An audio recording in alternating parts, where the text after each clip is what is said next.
Welcome to Threshold academy.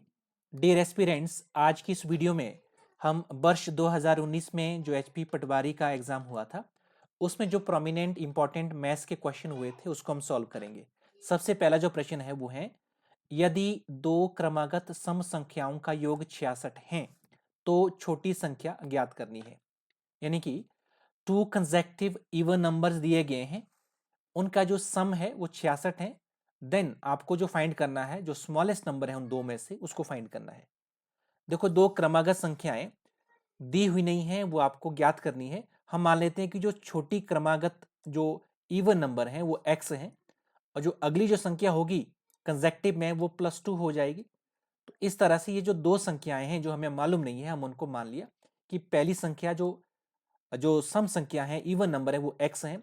Next जो क्या होगा, डेफिनेटली x+2 होगा।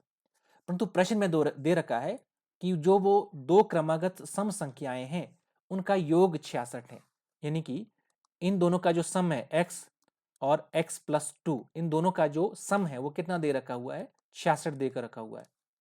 जब इसको आप सॉल्व करेंगे, ये हो जाएगा x plus x 2x plus 2 बराबर है 66 और 2x बराबर है 66 माइनस 2, 66 माइनस 2 ये हो जाएगा 64 और 2x बराबर है 64, x बराबर है 64/2 और x की वैल्यू यहाँ पे कितनी आ जाएगी, 32।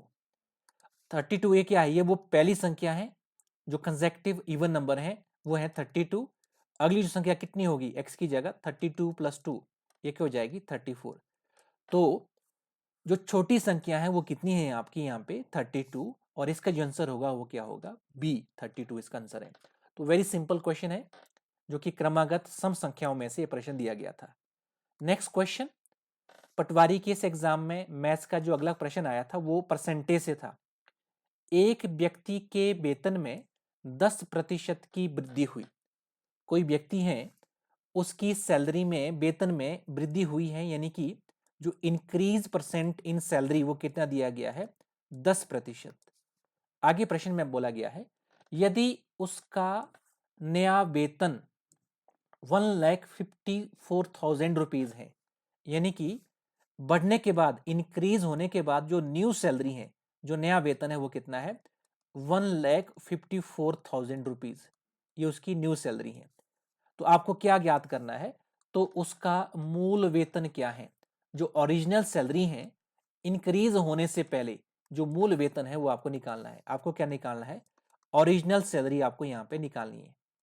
क्योंकि इस तरह के प्रश्न जब आप प्रैक्टिस करेंगे तो यहाँ एक डायरेक्ट फॉर्मूला लगेगा, that is new salary is equal to 100 plus increase percent बटे 100 इंटू ओरिजिनल सैलरी।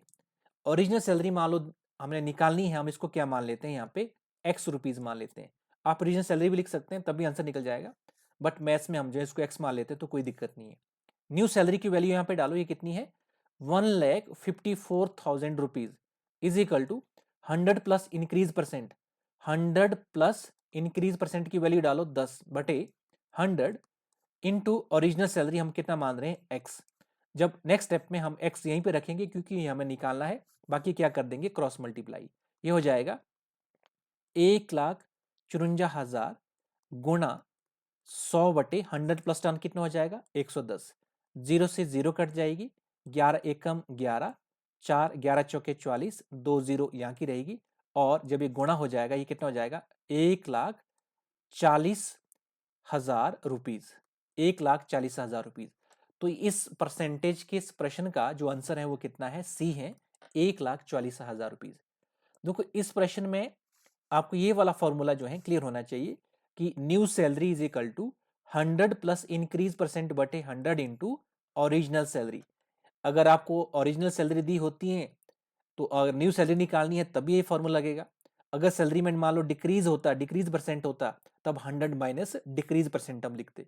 ठीक है, तो very simple question. Now next question जो आपके इस एग्जामिनेशन में था वो था सिंप्लीफिकेशन का। ये 0.42 प्लस 0.042 प्लस 0.042, इसमें से माइनस करना है 0.00042। सीधी सी बात है, पहले जो है हम क्या करेंगे, जितने भी प्लस वाले हैं उनको ऐड कर देंगे, सिंपल। 0.042 0.042 बटे 0.0042। इन जो सम वाले हैं उनको सबको ऐड कर दो, 2 6 6 4 ये 0।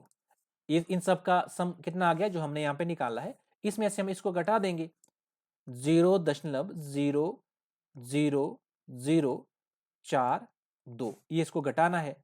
ठीक है, यहाँ पे क्या आ जाएगा, 0 लग जाएगा। इधर से जब आएगा ये 10 हो जाएगा, 10 में से 2 गए 8, एक इधर से एक आ जाएगा, 11 में से 4 गए 7, 5 6 4 0।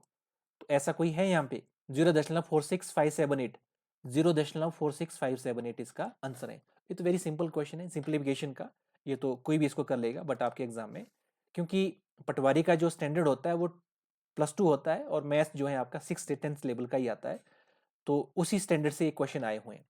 नेक्स्ट जो क्वेश्चन है ये हमारा वृत्त से है, सर्कल से है, जिसमें क्या बोला गया है, यदि एक वृत्त की परिधि सर्कुफरेंस 132 सेंटीमीटर है तो वृत्त का क्षेत्रफल एरिया आपको निकालना है। क्योंकि यहाँ पे गिवन क्या है, किसी वृत्त का सर्कुफरेंस यानी कि जो परिधि है वो दे रखी है, वो कितनी है 132 सेंटीमीटर दे रखी है। आपको यहाँ पे निकालना क्या है, उस वृत्त का एरिया क्षेत्रफल आपको निकालना है। तो कैसे प्रश्नों को करने के लिए आपको दो फॉर्मूले की जरूरत होती है। एक होता है वृत्त का सर्कुफरेंस, उसका फॉर्मूला होता है 2 पाई आर, और सर्कुफरेंस इस सर्कल का दे रखा हुआ है कितना 132, यानी कि 2 पाई आर किसके बराबर आना चाहिए, 132 के बराबर आना चाहिए।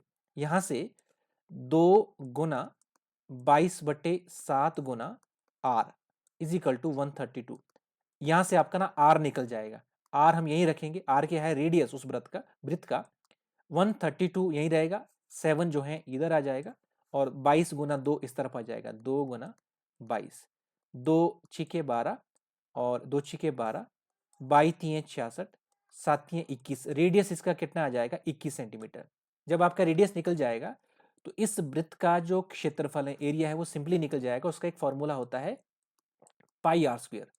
पाई की वैल्यू कितनी होती है 22/7, आर हमने अभी भी निकाला है, तो उसकी वैल्यू जब डालेंगे आर स्क्वायर में तो 21 गुना 21, ये हो जाएगा 7 21, 21 63 गुना 22, ये हो जाएगा 3 दूने 6, 6 दूने 12, 3 दूने 6, 6 दूने 12, 6 8 3 1, इसका आंसर आपका क्या है 1386। इसलिए ये प्रश्न भी कोई बहुत ज्यादा मुश्किल नहीं था। सिंपली सर्कल के जो फर्स्ट हैंड दो फॉर्मूले हैं, सर्कुफरेंस 2 पाई आर और एरिया पाई आर स्क्वायर, इनका यूज करके ये प्रश्न आसानी से हमारा सॉल्व हो रहा था। नाउ नेक्स्ट क्वेश्चन क्या है, नेक्स्ट क्वेश्चन है हमारा,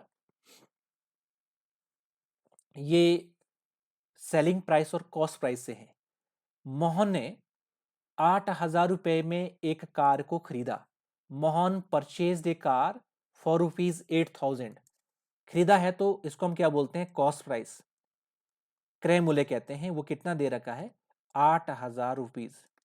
नेक्स्ट क्या बोला गया है, एक साल के बाद उसे 25% की हानि पर बेच दिया। वो जो कार इसने 8,000 रुपए में खरीदी थी उसको एक साल के बाद लॉस में, कितना लॉस परसेंट है 25% पे इसको जो है बेच दिया। कार का विक्रय मूल्य यानी कि जो कार का जो सेलिंग प्राइस है वो आपको निकालना है। आपको इस प्रश्न में क्या निकालना है, सेलिंग प्राइस निकालना है। तो ये भी क्रय मूल्य और विक्रय मूल्य का सबसे आसान प्रश्न है। इस प्रश्न में हम क्या करेंगे, सेलिंग प्राइस का फॉर्मूला होता है selling price is equal to 100 minus, अगर लॉस है तो माइनस लॉस परसेंट बटे 100 इंटू कॉस्ट प्राइस, ये फॉर्मूला लगेगा। वेरी सिंपल, जब आप बेसिक भी थोड़ा सा भी पढ़ेंगे, ये फर्स्ट फॉर्मूला है जब आप कॉस्ट प्राइस और सेलिंग प्राइस के प्रश्न को सॉल्व करते हैं। 100 माइनस लॉस परसेंट कितना है 25% बटे 100 इंटू कॉस्ट प्राइस कितना है 8,000। जब आप इसको सॉल्व करेंगे 75/100 इंटू 8,000, 8,000 से आपके 2 जीरो चले जाएगी, 78 इंटू 80 जब आप करेंगे तो इस प्रश्न में 0 और 8 5 40, 8 7 56, 60, तो बी जो है 6,000 इसका आंसर है। इस तरह से आज की इस वीडियो में हमने वर्ष 2019 में जो लास्ट टाइम हिमाचल प्रदेश में जो पटवारी का एग्ज़ाम हुआ था, उसके कुछ क्वेश्चंस मैथ्स के जो क्वेश्चन आए थे उसको हमने सॉल्व किया है और बाकी जो बचे हुए क्वेश्चंस हैं वो हम आपके साथ नेक्स्ट वीडियो में डिस्कस करेंगे। आप हमारे साथ यूं ही बने रहें। हमारे यूट्यूब चैनल को, हमारे फेसबुक पेज को लाइक, शेयर और सब्सक्राइब करें ताकि इसी तरह की जो इन्फॉर्मेटिव वीडियोस जो हमारा प्रयास रहता है हम आपके बीच में ले पाएँ और हमारे इस प्रयास का ये जो हम मैथ्स के क्वेश्चंस या दूसरी वीडियोस आपके बीच में लाते हैं उसका आपका बेनिफिट हो और आपके जो एग्ज़ाम्स हैं उस एग्ज़ाम्स में आपको हमारे इन वीडियो से, इन लेक्चर से जो है कुछ बेनिफिट हो। आज की इस वीडियो में इतना ही। Thank you. See you again.